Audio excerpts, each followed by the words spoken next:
saat pastikan datang, saat-saat paling menakutkan.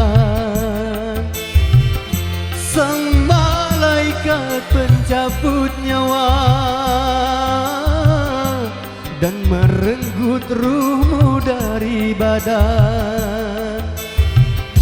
Tak seorang pun yang akan dapat menolongmu dari kematian. Juga hartamu tak akan mampu menebusmu dari kematian.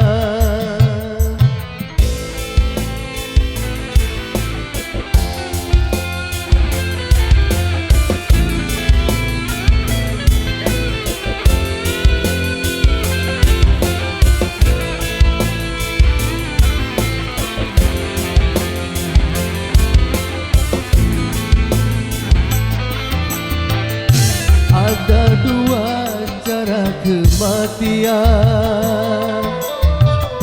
tergantung iman dan perbuatan. Ada yang bagai rambut dicabut dari tepung, ini mati bagi yang tak kuat.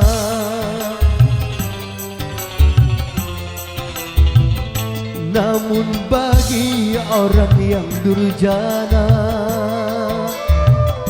mati kan merupakan derita. Ada yang bagai sutra dicabut dari duri, ini azab Tuhan yang nyata. Suatu saat pastikan datang, saat-saat paling menakutkan. Sang malaikat pencabut nyawa dan merenggut ruhmu dari badan. Tak seorang pun yang akan dapat menolongmu dari kematian. Juga hartamu tak akan mampu menebusmu dari kematian.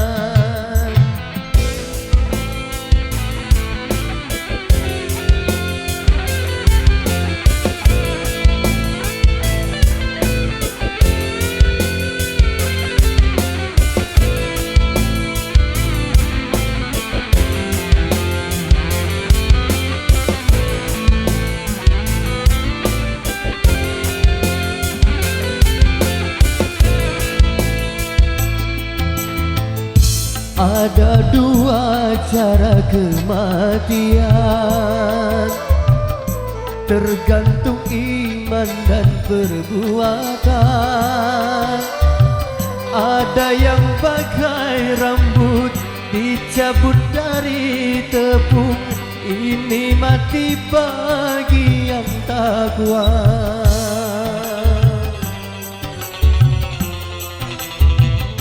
Namun bagi orang yang durjana,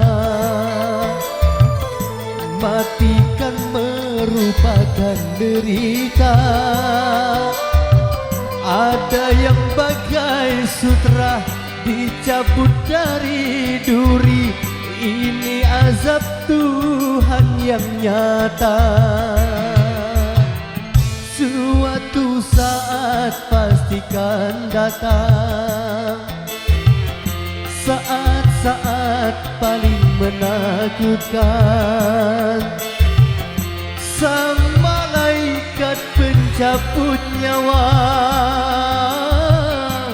dan merenggut ruhmu dari badan. Tak seorang pun yang akan dapat menolongmu dari kematian.